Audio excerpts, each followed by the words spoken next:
lamig. Hmm. Sarap matulog. Napatulog ba? Anyway, naka-live na tayo and padami lang tayo ng konti ng viewers natin. Kumusta na ba kayo mga igsuon? Ayan, pantay na tayo. Ay, kaya na. Mayo. Ha? Marahay. Mayo. Maayo. Maulan na ano. Padami muna tayo ng konti ng viewers para hindi naman tayo lang yung nagkukwentuhan. Okay? Mga 1,000 man lang. I-share muna Tayo natin natin sa sila. sa ibang mga natin kung para at least Hintay tayo ng meron mga tayong 1,000 audience. Tapos, malamang baka Sabado makapag-start na tayo.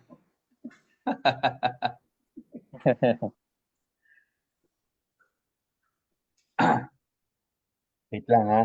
Tingnan natin to.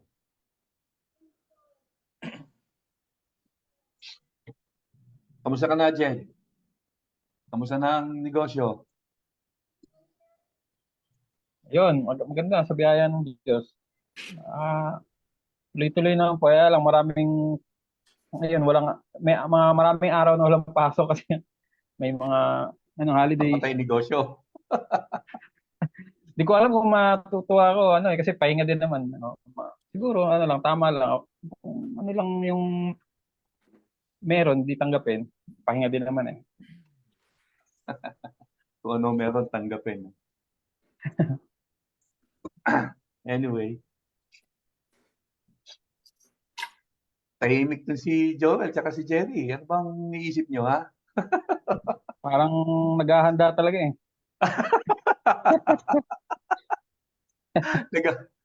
Naghahanda ba? Naghahanda? Hindi namin alam kung ano sasabihin namin eh. Ha?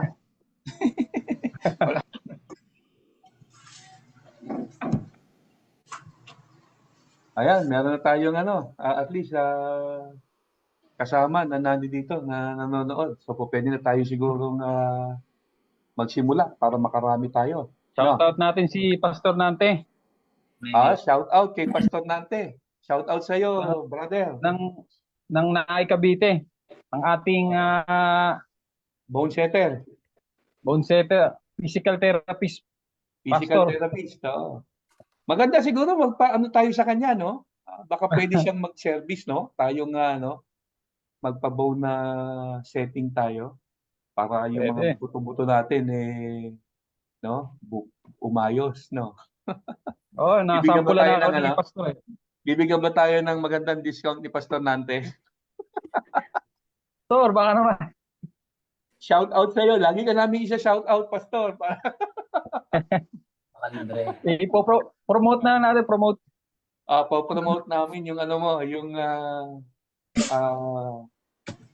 clinic mo diyan sa Sa Tansa ba siya? Naik Cavite? Naik po, Naik. Naik. Oo. Anyway. Sige, so start na tayo. At para makarami tayo, exciting itong ating pag-uusapan. Brother Jerry, simulan mo na. Okay, isang mapagpalang gabi sa ating lahat.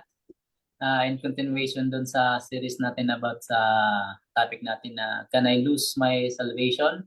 Sama-sama po ulit tayo ngayong gabi na live dito sa ating Praise Life Forum. Every other Wednesday. We encourage po sa ating mga viewers na take time na panoorin yung previous nating mga topic sa series na to. I think masubaybayan nila. Tama. I think pang 5 na ito ngayong gabi, pang 5 na natin ito na itong ating pag-uusapan. You may also follow sa page natin sa Grace Life Forum para mabilis nating mahanap yung mga videos kasi nandun lang naman lahat yun. At para na rin maging updated tayo sa mga kaganapan dito sa ating page. To start, meron tayong babasahing 3 verse ngayong gabi. Sabi nga ni Pastor, exciting itong ating pag-usapan ngayong gabi. Patungkol sa ating topic na Can I Lose My Salvation? Babasahin natin, meron tayong 3 verse na hango sa Book of Revelation. Unahin natin sa... Revelation yan. Okay. Yes. Mabigat yan. Revelation chapter 2 verse 7. gagamit tayo ng New King James Version. Sabi dito, "He who has an ear, let him hear what the Spirit says to the churches. To him who overcomes, I will give to eat from the tree of life, which is in the midst of the paradise of God." Okay? Yung pangalawang verse sa Revelation chapter 2 verse 11 naman, sabi dito, "He who has an ear, let him hear what the Spirit says to the churches. He who overcomes shall not be hurt by the second death." Okay. Yung pangalawa, ang ating mga pangatlong verse na pag-uusapan ngayong gabi is sa Revelation chapter 3 verse 5. Sabi dito, "He who overcomes shall be clothed in white garments, and I will not blot out his name from the book of life, but I will confess his name before my Father and before his angels." Ayun. So kapag binasa natin itong tatlong verses na ito, at aasa lang tayo sa sarili nating interpretasyon, yung parang base lang sa ating nabasa, masabi nga natin na talagang pwedeng mawala ang kaligtasan. So natin binasa dun sa Revelation na chapter 2 verse 7, sabi dun, to him who overcome, I will give to eat from the tree of life. O parang lagot na. Paano yung mga hindi naka-overcome? Okay? Hindi sila makakakain ng ano. Oo, hindi makakain. Parang kabaliktaran yung mangyayari. Diba? At ang sinasabi dun na tree of life, sa verse na yun, is referring to eternal life. So parang talagang walang kaligtasan na aasahan. Yung hindi maka-overcome. Pangalawa naman, dun sa ating binasa sa Revelation sa chapter 2 verse 11, sabi naman doon, "He who overcomes shall not be hurt by the second death." Ang second death is tinatawag yung eternal death, yung lake of fire. Ibig sabihin, yung mga hindi maka-overcome, hindi maliligtas at will experience the second death. So talagang parang mawawala talaga ang kaligtasan pagka binasa natin yung verse na ito, no? So sa pangatlo nating binasa, yung sa Revelation chapter 3 verse 5, sabi naman doon, parang malinaw na wala talagang chance na maligtas ang tao. Kasi sabi doon, ang hindi naka-overcome ay hindi susuotan ng white garment at tatanggalin ang pangalan sa Book of Life. No. Nako. 'Di ba? Parang may para tayong pagbibasa natin parang nakakatakot kasi parang talagang possible na mawala yung kaligtasan. Ngayon sa tatlong verse na yan, sa Book of Revelation, common ang word na overcome doon kung napapansin nyo. Binabanggit lagi doon yung overcome sa tatlong verse na yun. Parang dating, yun yung susi para maligtas na kapag naka-overcome. Now, ano naman yung tinutukoy na word na overcome doon? So, na-curious ba kayo? Sige, pakinggan natin ngayon ang ating mga speakers. Unahin na po natin si Pastor Henry. Laging yung pinakagwapo una no? Siyempre, Pastor. Ganun talaga eh. Kidding aside. Siguro, bigyan mo na natin ng pansin yung ito bang pinag-uusapan natin ay may halaga ba talaga yung patungkol sa eternal security? Kasi ang bottom line ito, patungkol to sa kaligtasan ay hindi nawawala eh. Ang title lang natin, "Can I Lose My Salvation?" ? Pero ang talagang pinaka-objective natin dito sa series na to is to prove na ang kaligtasan natin ay hindi nawawala. Bigyan ko lang ng konting pansin nyo bago natin pukusan yung mga verses na binasa ni Jerry. Kasi dito sa sa series natin, gusto nating i-prove na ang kaligtasan natin hindi nawawala. And gaano ba kahalaga sa buhay ng isang Kristiyano na magkaroon siya talaga ng assurance na ang kaligtasan natin ay hindi nawawala. Kasi yung iba parang ang dating sa kanila, yung ganitong topic, parang hindi ganun ka-importante. Pero siguro bigyan lang natin ng konting pansin o konting paliwanag din na kapag naintindihan ng isang Kristiyano na ang kaligtasan niya 100% secure at ito ay hindi mawawala, ano man ang mangyari, mas magiging masaya ang kanyang Christian life sa totoo lang. Mas magiging mas magiging excited siya sa kanyang day-to-day life as a believer. Kasi wala siyang pangamba na yung kanyang salvation ay isang araw posibleng mawala. Okay? So yun yung gusto natin bigyan ng pansin. Kung sa parang ang dating sa kanila ng ganitong pag-uusap, bakit niyo ba pinag-uusapan yung kaligtasan ninyo ay mawawala o hindi? Bakit? Gusto niyo bang mawala? Ganun yung dating Bakit gusto niyo bang mawala? Of course, ayaw nating mawala. Kaya nga, so, ang ano natin, ang point natin, ang goal natin sa series na to prove to the viewers na ang ating kaligtasan 100% ay talagang secure at hindi nawawala. At ang gusto nating gawin ngayon sa series na to ay yung mga verses na parang ang dating posibleng mawala ang kaligtasan, yun yung ating pinag-uusapan. Marami na tayong na-discuss, pang 5 linggo na nga to, if I am not mistaken, pang 5 linggo na to. Sabi nga ni Jerry, doon sa mga first time lang na naka-tune in ito, pwede nyo hong balikan sa page na ito, sa page namin, yung ating pong mga naunang tinalakay na para masundan ninyo yung series. So, yun lang naman ang gusto nating and from the outset, sinasabi natin na ang stand natin dito sa subject na ito, 100% naniniwala tayo, hindi nawawala ang kaligtasan. At yung mga verses na seemingly, ang dating parang nawawala ang kaligtasan, ito nga yung pinag-uusapan natin ngayon, ay naniniwala tayo, meron lamang misinterpretation yung mga Christians na napaniwala na ang kaligtasan based sa mga verses na to ay posibleng mawala. At ito na nga, isa na to sa mga verses na kanilang parang tinitingnan na posibleng mawala ang kaligtasan. Okay? Yung binanggit ni Jerry sa Revelation chapter 2, sa verse 7, na kung saan ang binanggit doon, yung daw makaka-overcome, sila lamang yung merong karapatan na kumain ng bunga ng tree of life. Tapos doon naman sa Revelation 2:11, yun lamang makaka-overcome ang hindi makakaranas ng second death. Okay? Tapos doon naman sa Revelation chapter 3, yun lamang sinuutan ng puting damit at naka-overcome ang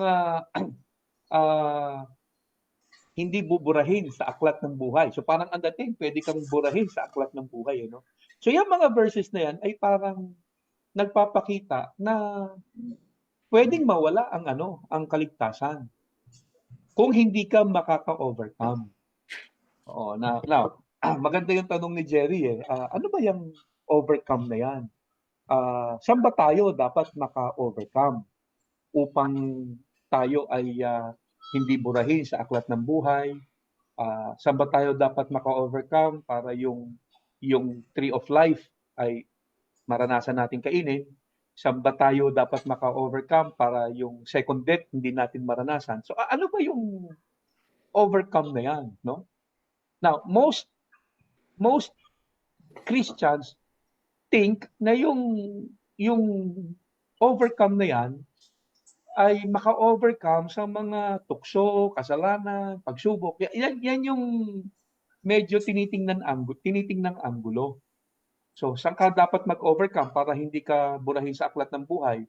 Dapat nakaka-overcome ka sa tukso, sa mga pagsubok, sa mga kasalanan. So, yun lang naman yung yun lang naman yung sa tingin natin na posibleng iniisip nila na dapat nating ma-overcome. No? Kasalanan, tukso, at mga pagsubok. Ngayon, pag hindi ka naka-overcome dyan, ano mangyayari sa'yo? Pag hindi mo na-overcome ang kasalanan, hindi ka makakatikim ng bunga ng tree of life. Mararanasan mo ang second death at buburahin ang pangalan mo sa aklat ng buhay. Pag hindi ka naka-overcome. Again, saan ka dapat maka-overcome? Wala akong ibang maisip kung hindi ang iniisip nila, dapat naka-overcome ka sa kasalanan, sa tukso, at maging sa pagsubok sa buhay. Now, pag yan ang interpretation dyan, halimbawa, tama yan, no? Halimbawa, yan, lalabas yan Kukontradict yan sa plain teaching ng Bible about paano ba maligtas. Kasi ang plain teaching ng Bible para maligtas tayo, isa lang ang kondisyon na binigay ng Panginoon. And that is to believe in Him. Napakaraming verses niya sa gospel. Diba? Yung famous gospel, famous verse, John 3:16, for God so loved the world, He gave His only Son, whoever believes in Him shall not perish, but have eternal life. Isa lang ang kondisyon na binigay ni Lord, whoever believes in Him, diba, will have eternal life. Tapos sa John 6:47, inulit niya yan, whoever believes in me has eternal life. At marami pa yan sa gospel. Ngayon, nung dumating si Peter, si Apostle Paul, nilinaw niya rin yan, for by grace you have been saved through faith. Binigyan din niya pa, not of works, so that nobody can boast. So, pagka tinignan natin kung paano naligtas ang isang Kristiyano, basically, ang tinuturo ng Bible, sa grasya lang ng Panginoon sa pamamagitan ng pananampalataya. Ngayon, kung ang titingnan natin, yung word na overcome dyan, ay dapat maka-overcome ka sa kasalanan, maka-overcome ka sa tukso, maka-overcome ka sa mga pagsubok, which is yan lang naman ang naiisip ng marami, na pagka nabasa yung salitang overcome, para ikaw ay hindi burahin sa aklat ng buhay, para maranasan mo yung kumain sa tree of life, at hindi ka masaktan ng second death, dapat maka-overcome ka. Yun lang naman, overcome mo yung tukso, overcome mo yung kasalanan. Ilalabas niyan, ang kaligtasan niyan, hindi na by grace. Lalabas niyan by grace plus good works. Ganun lalabas. Magko-contradict siya. So, magkakagulo-gulo yung teaching natin. Magiging magulo na. Ano ba talaga ang kaligtasan? By grace, through faith lang? By grace, through faith lang? Believing in Jesus? O by grace plus works? Magkakagulo. Ano, di ba? Tama ba? Maguguluhan tayo. Tama po. yung sa usapin pastor ng Tama. yung kaligtasan na nawawala, ang usapin ng kaligtasan natin nung tayo sumampalataya sa Panginoon sa John 1:12, He gave us the right to become the Son of God. Nagkaroon tayo ng karapatan, ang kapangyarihan na maging anak ng Diyos. So, naging anak na tayo dahil sa pananampalataya natin. Ngayon, kung ang kaligtasan ay mawawala, parang lumalabas yun na hindi ka na magiging anak ng Diyos. Kasi di ba naging anak tayo dahil sa pananampalataya natin, nabigyan tayo ng karapatan na maging anak ng Diyos. Ngayon, tingnan natin, paano ba mangyayari na ang isang magulang ay mawalan ng anak? Hindi ko alam kung sino ang nawalan na ng anak. So, of course, siyempre, yung na namatay. Kaya, naligaw yung anak. May mga posibleng dahilan. Posible, baka pabaya yung magulang. Baka hindi marunong mag-alaga yung magulang. Kaya, nawalan ng anak. No? Yung sinasabi ko kanina, kung mawawalan ng anak, kung tayo ay nawawala ang kaligtasan, mawawala yung pagiging anak natin. Ngayon, kung ang Diyos ay Diyos na alam natin pinakamagaling, pinakamahusay, anong klaseng Diyos siya bilang magulang kung mawawalan siya ng anak? Palaisipan, parang puzzle yan, brad. Diba? Anong klaseng magulang yung nawawalan ng anak? Nawala yung anak mo. Kaya sabi, nung tayo ay nasa Panginoon, na hawak niya na tayo, din hawak pa tayo ng So parang ang pinalalabas mo noon, pag ang kaligtasan mo nawawala, parang pabaya ang Diyos. Ikaw na naging anak, tapos siya naging magulang mo, kung nawala ka pa, pabaya siya. Imposible naman yon. Kaya alam naman natin na kung mayroong pinakamahusay, pinakamagaling, pinakamakapangyarihan na magulang, ang Diyos. Ang Diyos Ama. So, mahirap natin sakyan yung argumento ng nawawala ang kaligtasan eh. Lalo na, pinadali pa ng Diyos yung ating kaligtasan. Ba? Hindi niya na nga tayo pinahirapang makapasok dun sa Kanya eh. Kasi ba, dun sa lumang tipan, medyo nahihirapan ng taong malapit sa Diyos eh. Dito sa bagong tipan, sa bagong kasunduan, na napadali na. Oo. Kaligtasan natin, pinadali na. Pinadali, ano? Sabihin, ganun na yung pag-ibig ng Diyos sa atin. Ganun tayo kamahal ng Diyos. To the point na yung ating kaligtasan Hindi na ay tayo pinadali pinahirapan. niya para sa atin. Ang trumabaho ang Panginoong Kristo. Siya ang nagsakripisyo para Yes. sa atin. So napakadali na nung kaligtasan yun dahil ganun nga niya tayo kamahal. Alam mo Tapos ba bro na ano, makabat in lang. Alam mo ba kung pasensya ka na kasi baka mawala sa utak ko eh. Okay? Ako, sir. Alam mo kung bakit ang karamihang, hindi karamihan, kundi lahat ng tao rather, kung bakit ang lahat ng tao parang naghahanap ng meron siyang gagawin. Kasi yan ang default natin eh. Naging orientation natin yan eh. Simula pa ng pagkabata hanggang sa tayo ay tumanda. Yung bang para makuha mo ang isang bagay, kailangan mo siyang pagtrabahuhan. Na ano natin yan eh, na nakalakihan natin yan. In order to achieve something, you must work hard for it. Sa mga estudyante, di ba, lagi natin sinasabi sa mga anak natin, gusto mo makakuha ng mataas na grade, di ba? Mag-aral ka mabuti. Gusto mong maging honor student, magsunog ka ng kilay.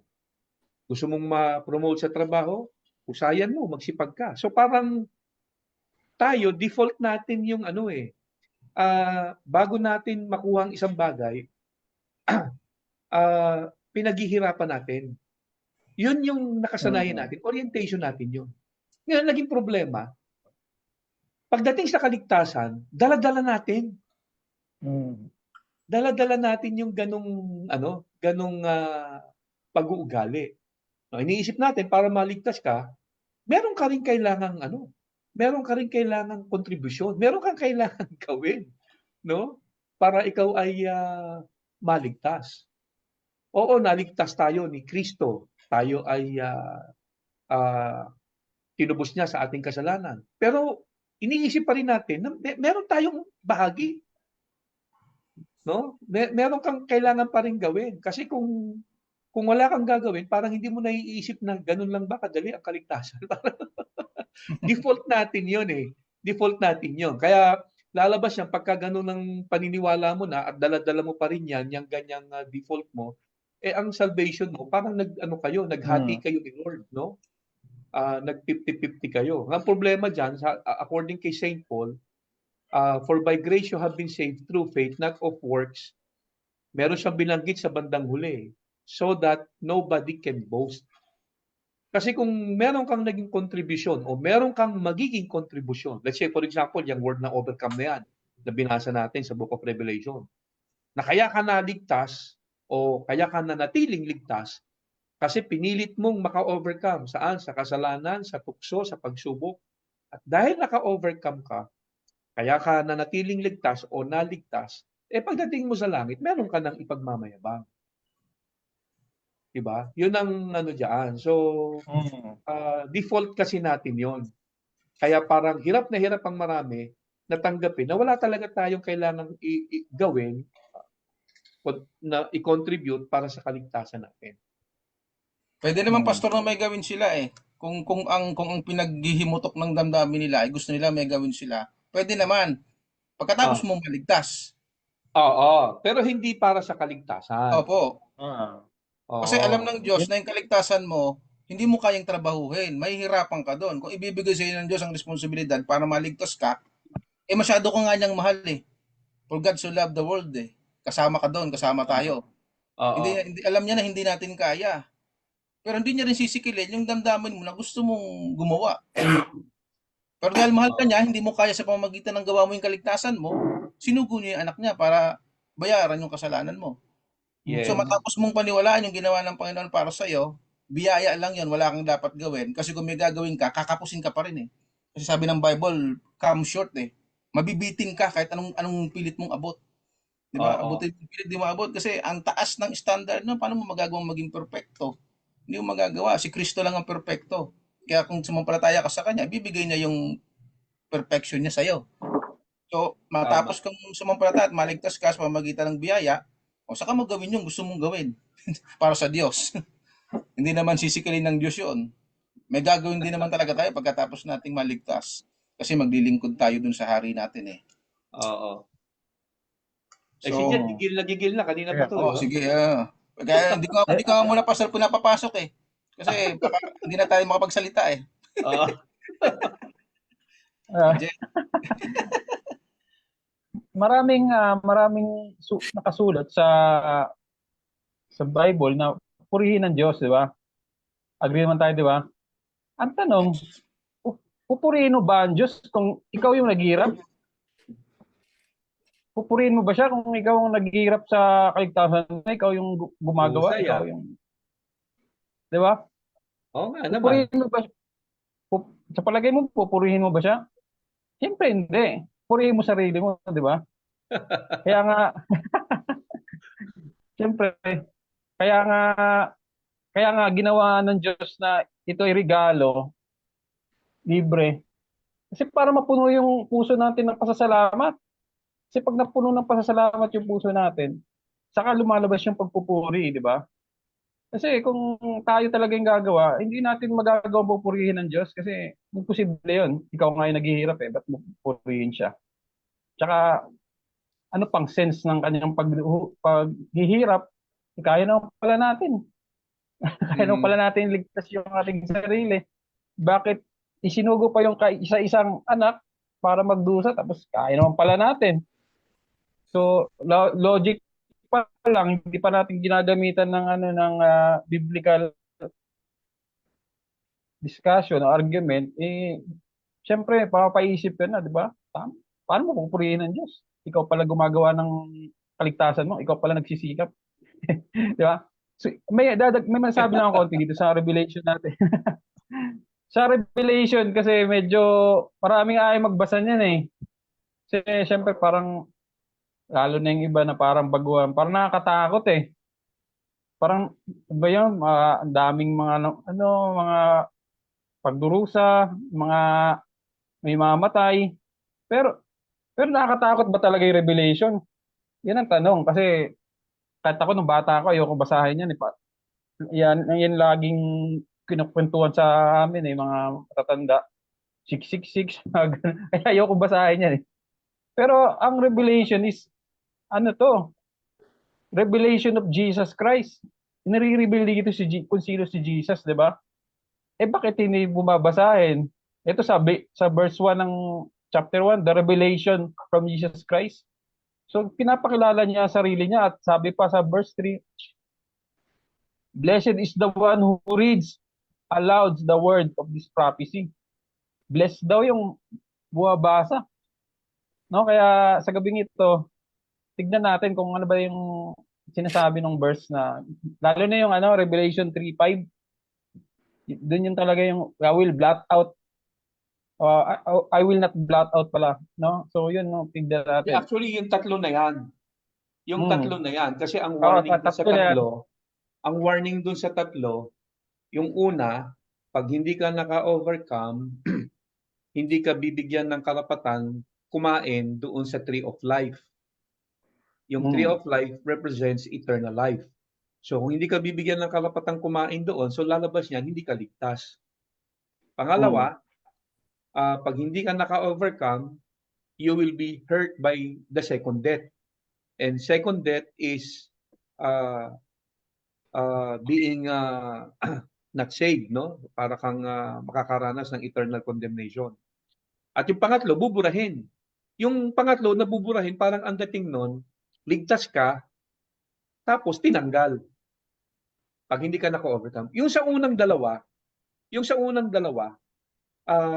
ang dating nun parang hindi pa ligtas eh. Kumbaga parang kung gusto mong maligtas, dapat maka-overcome ka. Kasi pag hindi ka nag-overcome, hindi ka bibigyan ng chance kumain sa tree of life, which represents eternal life. Pangalawa, Pag hindi ka nag-overcome, mararanasan mo ang second death, which is hell, impyerno. So yung unang dalawang overcome, parang tumutukoy na pag hindi ka naka-overcome, hindi ka maliligtas.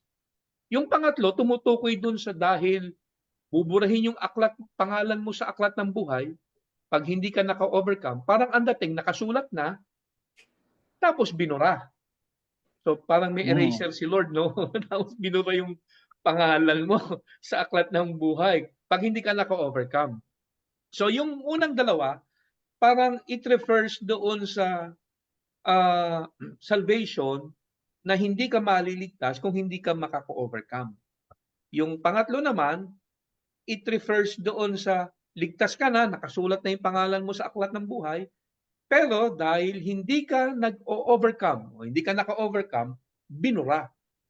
So yung pangatlo kasi, doon natin kinuha yung parang pinaka punto ng series natin na Can I Lose My Salvation? Kasi parang ang dating, nakasulat na sa aklat ng buhay, tapos natanggal kasi hindi nag-overcome. Okay? But then again, balikan natin yung word na overcome, no? Yung term na overcome. Saan mag-overcome? So, doon nga lang yan sa mga nabanggit natin kanina na iniisip ng marami. Dapat as Christians, na-overcome mo ang kasalanan. Na-overcome mo ang tukso. Na-overcome mo rin ang pagsubok. Now, ipagpalagay natin, sige, tama yun. Etong tanong, lahat man ng kasalanan, lahat ng tukso, lahat ng pagsubok na dumaan sa buhay natin, na-overcome natin. So, gaanong karaming kasalanan, gaano karaming tukso, gaano karaming pagsubok, ang dapat mong ma-overcome para masabi mong naging overcomer ka talaga. Dapat ba, halimbawa, sa tanang buhay mo, 70 years kang nabuhay sa mundong ito. At sa loob ng 70 years na nabuhay sa mundong ito, dapat at least 70 to 80% ng mga kasalanan, mga tukso at pagsubok, napagtagumpayan mo para at least pasok ka dun sa ano. Kasi for sure, hindi lahat ng kasalanan, hindi lahat ng tukso, at hindi lahat ng pagsubok na overcome ng Kristiyano. Nasusundan yung sinasabi ko. So, ganong karaming kasalanan yung dapat na ma-overcome mo kumpara doon sa hindi mo na-overcome. Para masabing pasado ka. Ano sa palagay nyo? Meron bang gano'n? At sino maglalagay ng boundary? At para sabihin ni Lord, okay, sa dami ng kasalanang naiwasan mo, tapos ito yung mga kasalanang hindi mo naiwasan, so dahil sa mas marami yung naiwasan mo, overcomer ka. Nag-overcome ka. Sa dami ng tuksong naiwasan mo, at ito yung mga tuksong hindi mo naiwasan, kukunti lang, okay, nag-overcome ka. Ganun ba yun? Ganun ba yung dating? Kasi for sure, amin naman siguro lahat ng Christians, hindi lahat ng tukso at kasalanan na overcome natin. Tama? Agree ba kayo doon? Di ba? So, ano yung overcome dyan? Yan ang magandang alamin natin eh. Ano ba yung overcome dyan?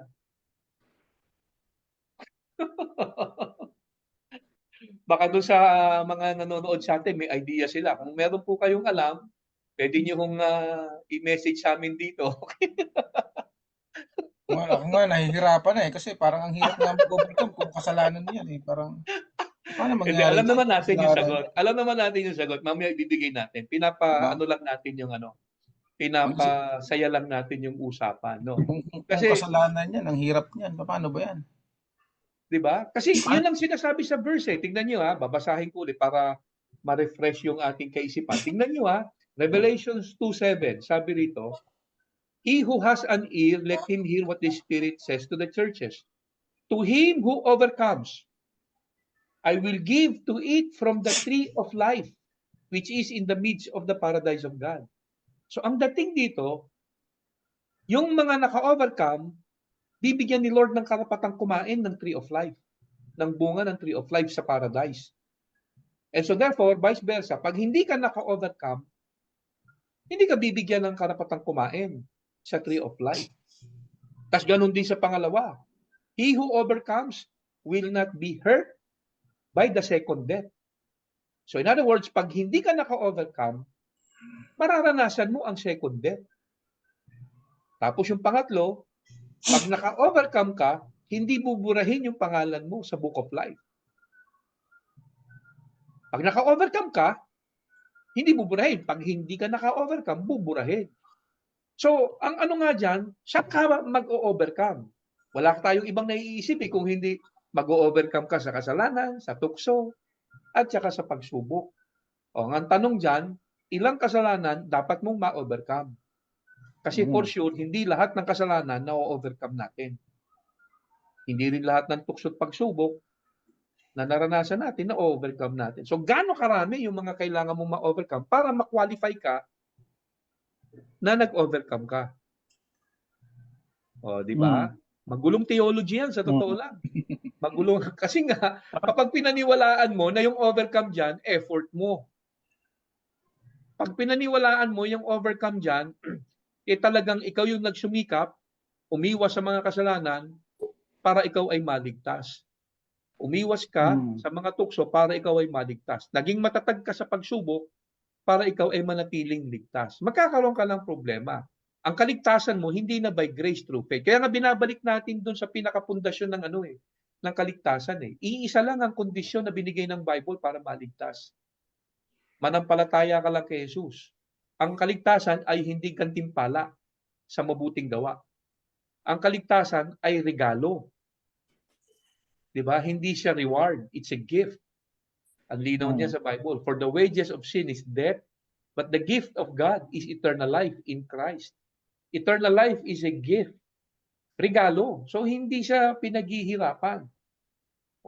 Kapag kaya mga verses na yan, tumutukoy doon sa meron kang kailangan gawin para manatili kang ligtas, o kaya para maligtas ka, tataliwas na yan doon sa sa plain teaching ng Bible patungkol sa kaligtasan, na isa lang ang kondisyon.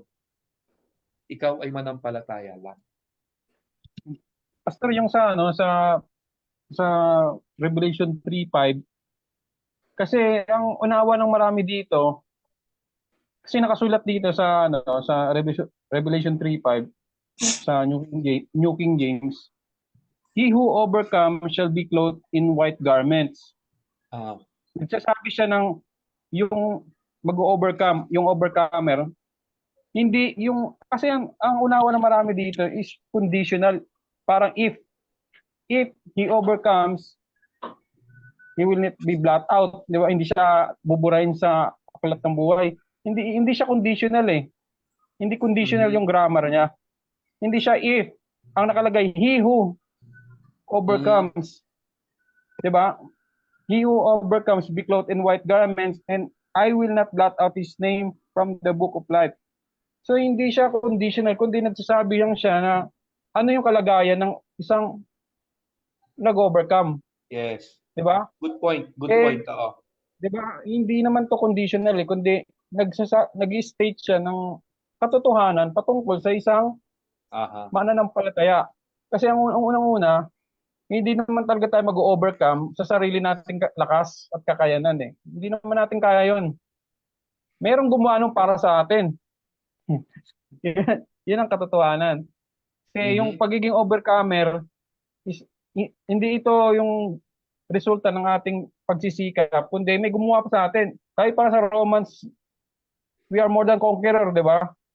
So yung more than conqueror, ang ibig sabihin nito, higit sa Tagalog, higit pa sa mananagumpay, hindi ikaw yung gumawa, hindi ikaw yung nakipaglaban, pero nakikinabang ka sa kanyang tagumpay. So yung pagiging overcomer, hindi yun nangyayari sa atin dahil sa effort natin, kundi may gumawa para sa atin at nagsusustain sa atin to overcome kasi nagtagumpay na siya. Hindi tayo yung gumawa nito, kundi binigay ito sa atin bilang sumampalataya sa Panginoon. Hindi na aking intindi dito sa grammar kasi hindi mo naman pwede, hindi man if nakalagay, hindi siya conditional. Yan. Good point, good point. May dumaang anghel.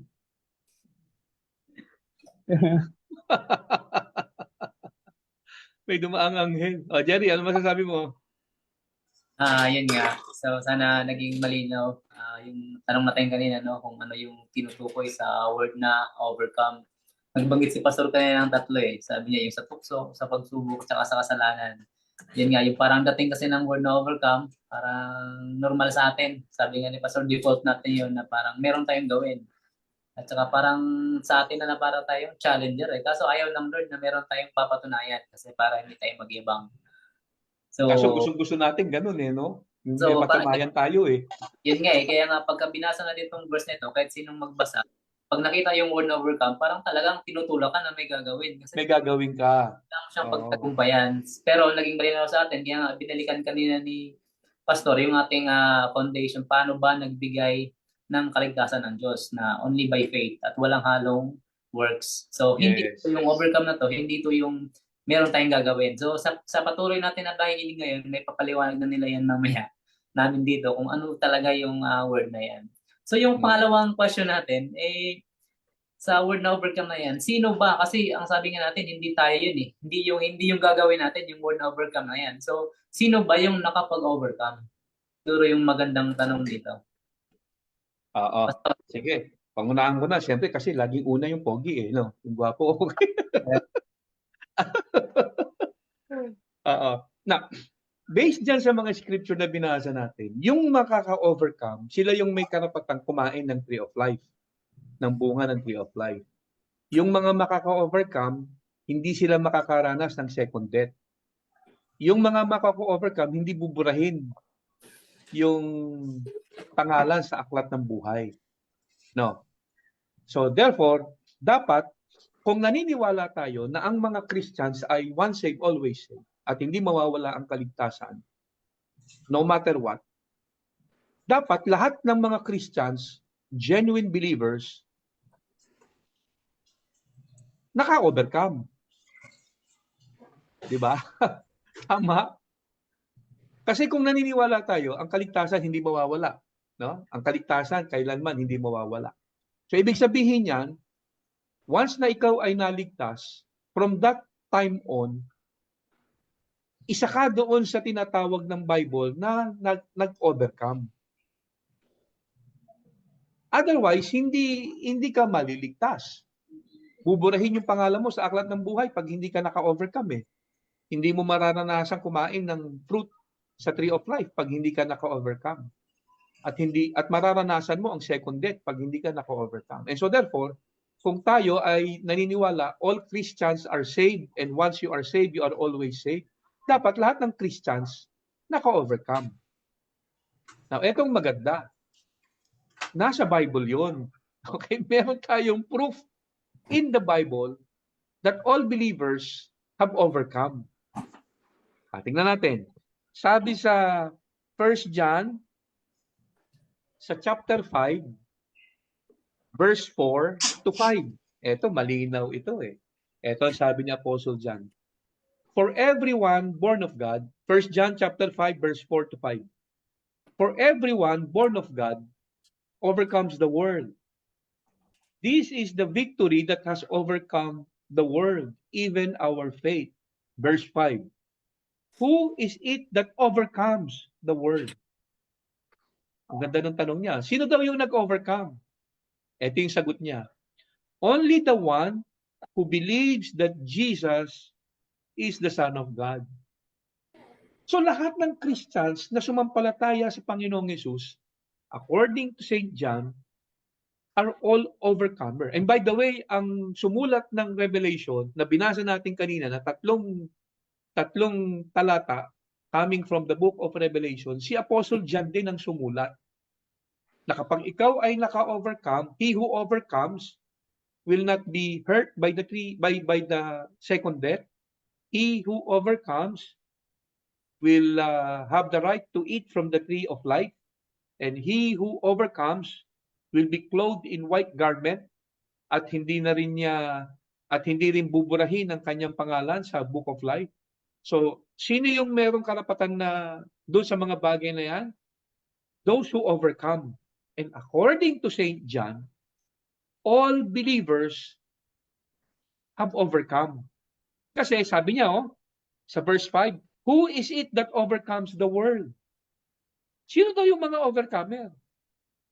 They are those who believe that Jesus is the Son of God. So klaro, lahat ng Christians all around the world, mapayan ay bagong Christian, matagal ng Christian, mapayan ay active Christian or inactive, no? Meaning hindi masyadong nagpa-participate sa mga ministry. So kahit ano pang estado ng Christian na yan, siya ay overcomer. Yung kinote nga ni Jed kanina, ang mga believers daw, according to St. Paul, we are more than conqueror. Bakit? Bakit tayo more than conqueror?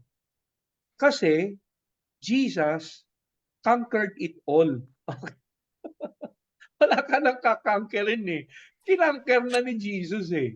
At recipient tayo ng kanyang victory. Right. Diba? So malinaw yung scripture na nagsasabi, lahat ng sumampalataya kay Jesus have overcome. Kaya yung overcome diyan sa Book of Revelation, yung 3 verses na binasa natin, na parang ang dating, meron kang effort na gagawin. Nasabi na nga natin, kapag ka yun ang interpretation mo diyan, yan ay magko-contradict doon sa plain teaching ng Bible na ang kaligtasan is only by grace through faith. Kung yung overcome doon, may effort kang gagawin. No? Kailangan mong ma-overcome ang kasalanan. Kailangan mong ma-overcome ang tukso. So iwas ka ng iwas sa tukso, iwas ka ng iwas sa kasalanan, nagiging matatag ka sa pagsubok, sa paniniwala na pag nakaiwas ka sa kasalanan, pag nakaiwas ka sa tukso, at pag naging matatag ka sa pagsubok, ikaw ay makaka-overcome. Pagka ganun ang interpretation mo dyan, lalabas yan, ang kaligtasan, hindi na siya regalo. Meron siyang additional na work. Diba? So, pero i-clarify lang natin na hindi tayo nagsasabi na huwag kang umiwas sa kasalanan, huwag kang umiwas sa tukso, at huwag kang maging magpakatatag sa pagsubok. Hindi natin sinasabi yun.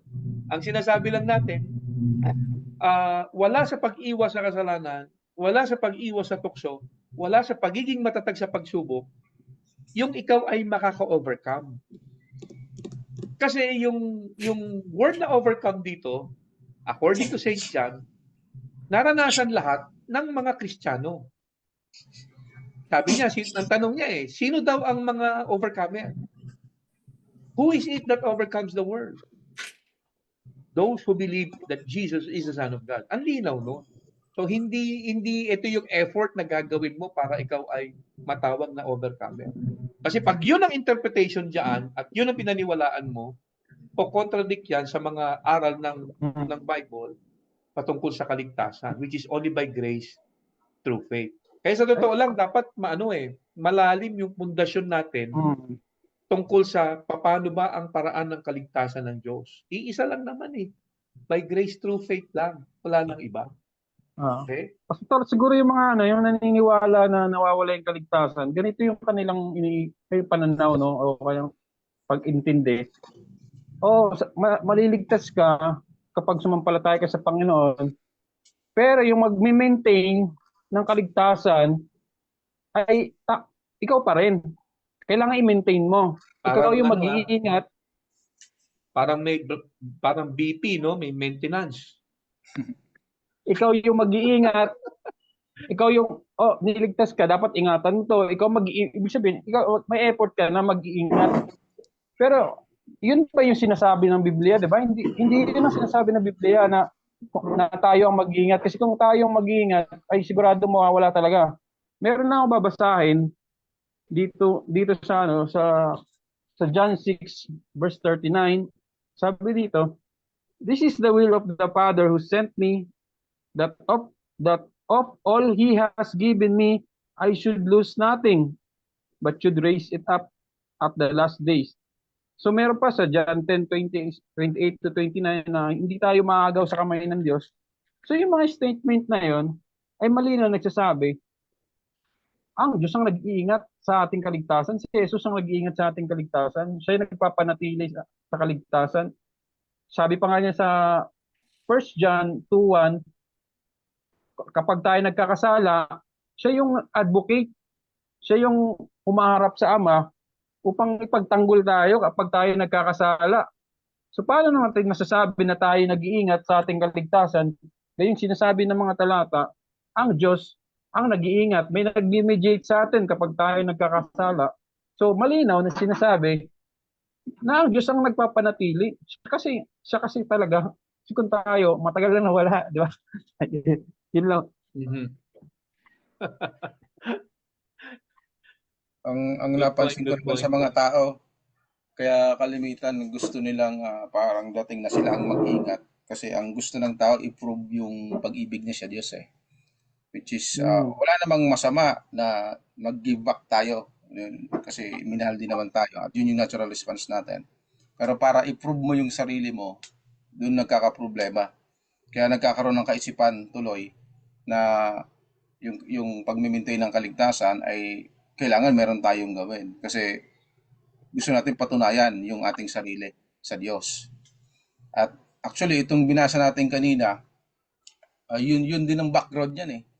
Yung Revelation chapter 2. Kaya meron akong napansin dito kasi patungkol sa pag-ibig yan eh, na gustong i-prove ng tao yung kanyang pag-ibig sa Diyos to the point na yung pag-ibig ng Diyos sa kanya ay hindi na yun yung basihan ng kanyang paglilingkod. Kundi yung pag-ibig niya na gusto niyang i-prove sa Diyos. Eh hindi naman ikaw yung may prove sa Diyos. Ang may pinatunayan, ang Diyos. Then yun ang pinakapundasyon natin, hindi yung pag-ibig natin. Pero tama din naman na umibig tayo sa Diyos kasi una niya tayong inibig. Pero wag dumating doon sa punto na parang masyado na tayong proud o gusto natin ipagmalaki na yung ating sarili. Ngayon dito sa Revelation chapter 2, meron lang po akong napansin at binasa ko rin kasi yung buong chapter. Ng Revelation chapter 3, meron pong isang salita na may connection sa pag-ibig. Ang napansin ko, meron dalawang salita dito na binanggit dito. Kung bakit sa tingin ko binabanggit po yung salitang overcome. Na merong nakakalimutan yung mga member ng church patungkol sa bagay na to na posible siguro hindi nila naiintindihan. Ang sabi dito sa verse 5 sa Revelation chapter 2, therefore remember. Na yun po yung salita, yung remember, alalahanin ninyo, no? Dapat maalala lagi ninyo, balikan ninyo. Yun yung ano diyan. From where you have fallen, saan kayo bumagsak, and repent. No, yung repent diyan ay yung baguhin mo yung pag-iisip mo. No, hindi po yung tumalikod sa kasalanan. Kasi yun ang interpretasyon ng iba eh. And repent and do the deeds you did at first. No, so gawin mo yung ginagawa mo nung una. No, kasi di ba ito yung Revelation chapter 2, alam natin to eh, yung Ephesus to eh, na yung nileft nila yung kanilang first love. Na ang ginagawa kasi nila nung una ay naglilingkod sila, ang basihan nila yung pag-ibig ng Diyos, and then kalaunan, masigasig pa rin naman sila sa ministry, pero hindi na yung pag-ibig ng Diyos ang basihan nila nung kanilang paglilingkod, kundi yung pag-ibig na nila na gusto nilang i-prove sa Diyos. So yun na po nagkaroon na doon ng problema. So may connections doon sa love. Ngayon pagka ganito kasi yung nangyayari, ang pwedeng mangyari niyan, ang tendency makalimutan mo na ikay mananagumpay na. Kasi 'di ba ang sabi ni Apostle Pablo, yung binanggit kanina ni Brother Jed, no, sa Romans chapter 8, no, verse 37, yet in all these things we were more than conquerors through him who loved us. Naging mananagumpay tayo kasi inibig tayo ng Diyos. So therefore, maglilingkod tayo na ang basihan yung pag-ibig ng Diyos. Kasi tayo nagsimula. Yun sinasabi niya dito, ito ang balikan ninyo, yung pag-ibig ng Diyos sa inyo. Kasi nakakalimutan na ninyo na mananagumpay kayo. Hindi nyo ba alam na yung hindi mananagumpay, hindi ganito, yung binanggit na kanina, no, na hindi kayo makakakain ng bunga ng tree of life. So, ang punto nung sumulat, Mansanas. mansanas. Tapos may peras pa yung pastor kasi marami yun, di ba? 12 pa ata yun eh. 12 pa. Alam ko sa 12 yun eh. Iba-ibang klaseng prutas yun eh. No, parang pinapaalala sa kanila na dapat maalala ninyo na mananagumpay na kayo. No, na dapat makita ninyo na mananagumpay na kayo kasi yung hindi mananagumpay ito ngayon ang mangyayari sa kanila. Hindi kayo mananagumpay na kayo. Kaya binabanggit yung salitang remember. No, sabi niya, balikan niyo yung una. Kasi doon kayo nagsimula, doon sa pagiging mananagumpay. Ngayon, paano ko po nasabi? Doon sa chapter 3, meron po uling binanggit. Yung chapter 3, sa verse 3 naman, so remember. Ginamit na naman yung salitang remember. Meron na naman pinapaalala yung sumulat.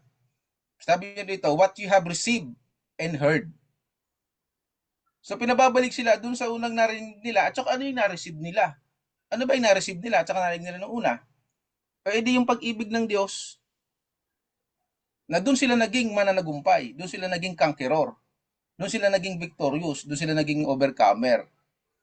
So, ang napapansin ko dito, itong mga naglilingkod na to, hindi na nila ipinamumuhay yung kanilang pagiging yung kanilang kalalagayan bilang overcomer.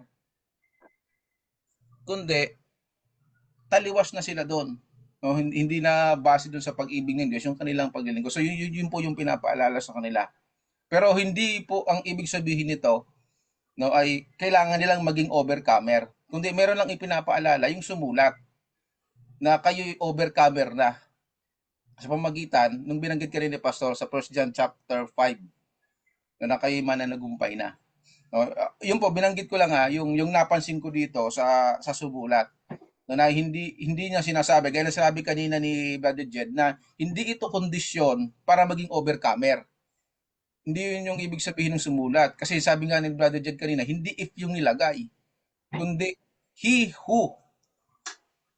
Kumbaga kasama kayo dun overcomer na kayo.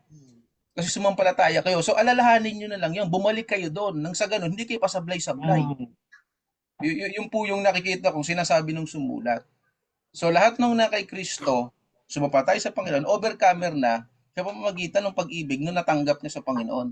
Na yun naman yung motivation niya dun sa mga ginagawa niya sa paglilingkod. Based doon sa binasa natin na 1 John chapter 5, nagtanong si Apostle John, 'di ba? Who is it that overcomes? As ang sagot niya, those who believe in Jesus, that He is the Son of God. So lumalabas, yung overcomer doon sa tinutukoy niya sa Revelation, mga believers. Opo, mga believer. Nakalimutan lang nila, Pastor, na overcomer sila. Diba? So, yung halimbawa, kung bubuuin mo yung sentence na yon na sa 1 John chapter 2 verse 7, he who overcomes, he who believes in Jesus, I will give them the chance to eat from the tree of life, or the right to eat from the tree of life. He who overcomes will be clothed in white garment. He who believes will be clothed in white garment, and they will not be hurt by the second death. Diba? Tapos sa bandang huli, he who overcomes, he who believes, sabi doon, will not be blot out from the book of life. His name will be blot out. So palitan mo lang ng ano yun, yung overcome na believers. Kasi according kay St. John sa chapter 5, 1 John chapter 5, who is it that overcomes? Ang sagot niya, those who believe in the Son of God. So yung mga believers, yung mga nag-overcome. So kung papalitan mo lang ng believer o believes yung salitang overcome doon, mas madali mo siyang maintindihan. Di ba? Sabi sa Revelation chapter 2, tignan natin, balikan lang natin yung ano na yan. Sa Revelation chapter 2, he who overcomes, I will give to eat from the tree of life.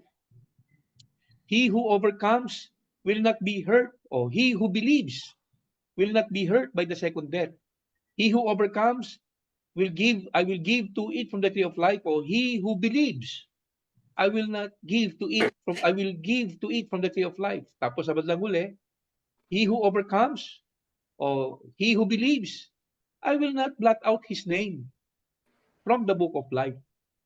Diba? Kung kukunin mo yung 1 John chapter 5, which si Apostle John din ang sumulat, same with the book of Revelation, and according to him, yung tanong niya na sino ang kakain sa tree of life, yung mga nag-overcome. Sino ang hindi masasaktan ng second death? Yung mga nag-overcome. Sino yung mga hindi buburahin sa book of life? yung mga nag-overcome. Pagdating niya sa 1 John chapter 5, sabi dito, who is it? Who is it that overcomes? Those who believe in the Son of God. So palitan mo lang ng those who believe, yung overcome, doon sa Revelation, makukuha mo na. So hindi ka makukonfuse na bakit parang may mga verses sa Bible na ang teaching ng kaligtasan, manampalataya ka lang. Pero pagdating dito sa mga verses na to, para bang meron kang kailangan gawin. Pero yung pala, na-misinterpret mo lang. Kasi yung overcome dyan is the same as believing. Yes. Who is it that overcome? Those who believe. So yung he who overcomes, he who believes. So hindi magko-contradict yung scripture. Kaya doon sa nag-isip na ito ay parang meron kang effort na gagawin para mapanatili mo ang kaligtasan mo. Good news to para sa iyo, kapatid. Good news to. Amen. Good news sa iyo to. Di ba? Yung hirap na hirap kang umiwas sa kasalanan, hirap na hirap kang umiwas sa tukso, hirap na hirap kang mapagtagumpayan ng mga pagsubok, iniisip mo hindi ka naka-overcome kasi magke-create ng fear yan eh. Let's say for example, okay, kung ang interpretation mo diyan sa overcome na yan, kailangan na overcome mo yung kasalanan. O what if natukso ka? Bumigay ka? So ano ngayon ang mararamdaman mo? Hindi ka naligtas. Buburahin yung pangalan mo sa aklat ng buhay. Bakit? Kasi hindi ka naka-overcome sa tukso. Hindi mo na-overcome yung kasalanan. So magkakaroon ka ng fear. Kasi inisip mo, yung overcome doon, napagtagumpayan mo ang kasalanan. Hindi. Kasi alam naman ng Diyos in the first place, mula nung ikaw ay tumanggap sa Kanya, kung ilang kasalanan pa yung magagawa mo hanggang ikaw ay bago mamatay. Sa totoo lang, hindi naman masusurpresa si Lord sa mga kasalanan magagawa mo pa eh. Sa hinaharap, tayo pwede pa masurprise ka. Naku, bakit hindi ko akalain magagawa ko pa yun. Di ba minsan meron tayong ganon na isang kasalanan na gawa natin na masasabi mo na, Ano nga, Pastor, sumasama pa doon ang loob ng Diyos pagka nagkakasala tayo sabi nila, Parang dati nagtatampo pa ang Diyos oo, hindi naman masusurpresa si Lord sa mga Nagulat si Lord.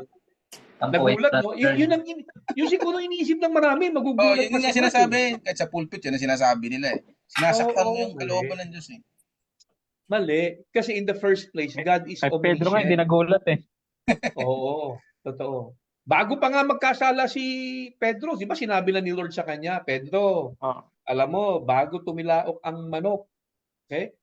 Ikakaila mo ko, nakilala mo ko, 3 beses mo akong ikakaila. Bago pa tumilaok ang manok. Hindi pa hinuhuli si Lord.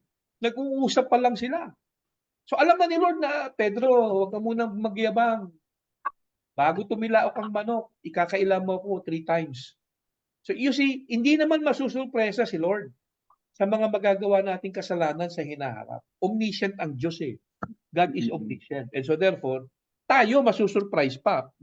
Pero si Lord, hindi siya masusurprise. Kaya huwag tayong mag-isip na na yung mga kasalanan magagawa pa natin sa hinaharap will cause us to lose our salvation. Hindi yon. But then again, hindi natin sinasabi na okay lang na magkasala na tayo. Hindi natin sinasabi yon. Binibigyan lang natin ng clear interpretation o tamang interpretation yung word na overcome sa mga binasa natin.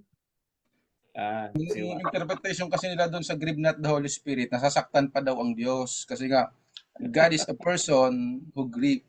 Yung ganun dating ba? Ano lang naman ang ibig sabihin doon yung sinisikil mo lang, yung pinapangusap ng Espiritu. Hindi yung nasasaktan pa ang Panginoon doon sa ang ginagawa natin. Alam niya na nga yun bago mo pa magawa. Meron po akong dalawang naiisip na pwede mo lang maging isipin na kailangan mong mag-overcome para maligtas ka. Of course, pag hindi ka ligtas, yun yung pwede mo kailangan mong mag-overcome kasi posible iniisip mo hindi ka ligtas. At meron naman, yung pangalawa, yung ikay overcomer na pero hindi mo alam na overcomer ka. Hindi mo alam na overcomer ka. Yun ang malungkot. Kasi iba yung isa, iniisip niya para maligtas siya, kailangan niya mag-overcome. Ngayon, yung tao naman na naligtas, ito nga yung problema. Maging dito sa Revelation, itong problema. Ligtas ka na, more than conqueror ka na, yun ang sabi ng Apostle Pablo, through the love of Christ, pero hindi mo alam na-conqueror ka. Yun Hindi ang mo alam na malungkot. overcomer ka. Yun ang problema. At minsan, pag naglilingkod yung isang Kristiyano, na hindi ang basihan niya yung pagiging mananagumpay niya. Kasi, ang kalimitan sa mga Kristiyano, ang ginagawa nila, pinipilit nilang maging mananagumpay kasi hindi nila alam na mananagumpay na sila. Mm. Kaya minsan, Uuwi yun silang yung talunan. problema. Ang Diyos nga, siya na yung mananagumpay, siya yung nagtagumpay, gumawa ng trabaho para sa iyo. Bakit ang gusto mong gawin? Ikaw yung gagawa. Ang Diyos nga ang gumawa eh. So dapat, Default natin eh. yun nga po yung default natin eh. Una, kahit bago ka maligtas, yun ang iniisip natin para maligtas. Ngayon, nung ligtas ka na, hindi mo pa alam. Ito yung problema nitong mga taga-revelation. Kaya sabi sa kanila, alalahanin ninyo. Kasi yung mga hindi mananagumpay, hindi papasok sa langit. No? Hindi siya kakain ng bunga ng ano. So dapat maalala ninyo at balikan ninyo yun. Doon sa mga ginagawa niyong paglilingkod. Kasi, Parang sa yung sa spiritual warfare, 'di ba? Parang turo kasi ng iba dito, yung spiritual warfare, Ephesians 6, yung lalaban ka sa diablo, lalabanan mo yung diablo, tatalunin. Hindi ganoon yun eh. sino kakalaban doon? May mga ibig sabihin, hindi ganoon yung pag-unawa doon. Yung spiritual warfare, hindi ikaw yung may paglaban sa sa diablo kasi natalo na siya. Yung sa spiritual warfare, tinatayuan na lang natin yung tagumpay ni Kristo.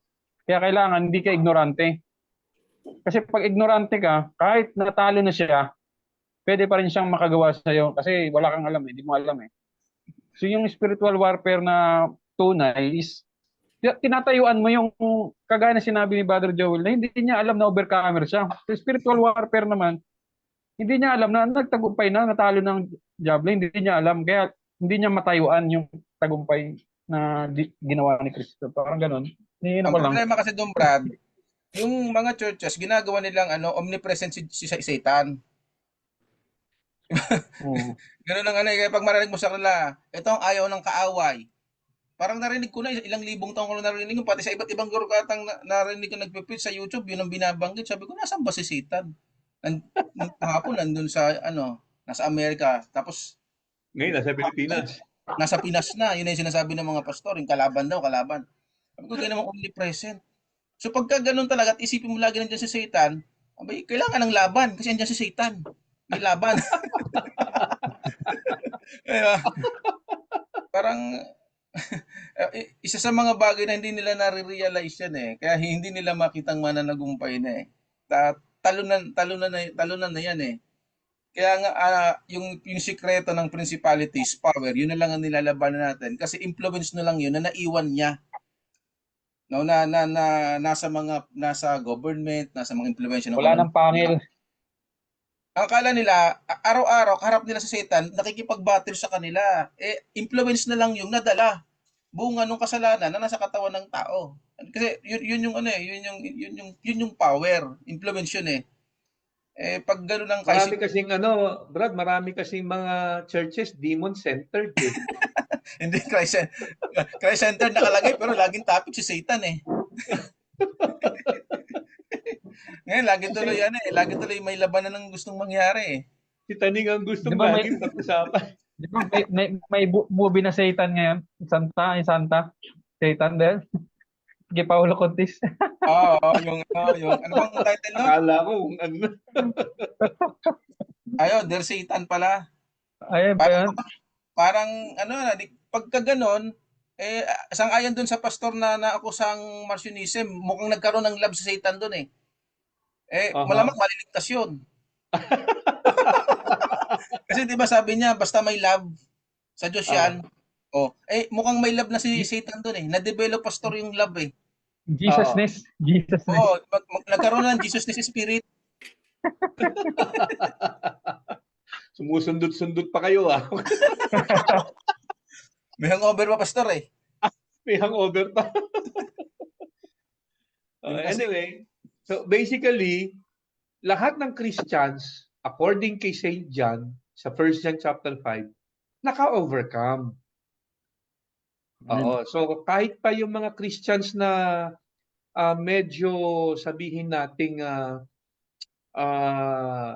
may mga failure sa kanilang journey sa Christian life. Kasi hindi natin talaga madideny. Marami mga Christians ang hindi sila strong enough para labanan ang tukso, ang kasalanan.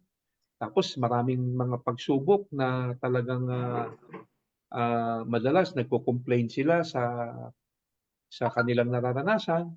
So, hindi sila dapat na makaisip na because of yung mga failures nila na yan, hindi sila naka-overcome. Hindi kasi yung overcome naman dito na tinutukoy ni St. John, yung mga sumampalataya kay Jesus. Kaya maganda yung tanong niya Who is it that overcomes?